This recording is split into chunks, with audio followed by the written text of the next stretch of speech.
Samantala po, pulis na nasugatan habang inaaresto ang isang sospek sa Parañaque binigyang parangal ng PNP. Carlo Mateo Caloy.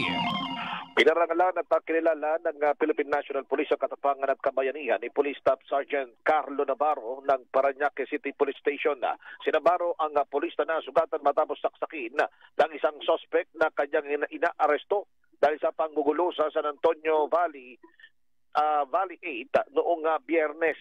Personal na nagtungo si PNP Chief Police General Romel Francisco Marbil sa impilan ng Parañaque City Police upang igawad ang kay Police Staff Sergeant Navarro ang medalya ng sugatang magiting at medalya ng kadakilaan, kalakipan token at tulong pinansyal. Ayon kay PNP Chief Marbil, ang pinakitang katapangan ni Navarro ay patunay ng tapat na paglilingkod ng mga pulis at ang kanilang kahandaang sakripisyong sariling buhay para sa kapakanan ng publiko. Anya, sumasalamin din ito sa pagpapahalaga ng PNP sa karapatan at buhay ng tao.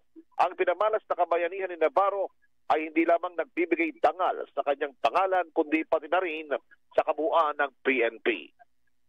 Ako si Carlo Mateo ng GMA Super Radio, DCWB Dapat Totoo.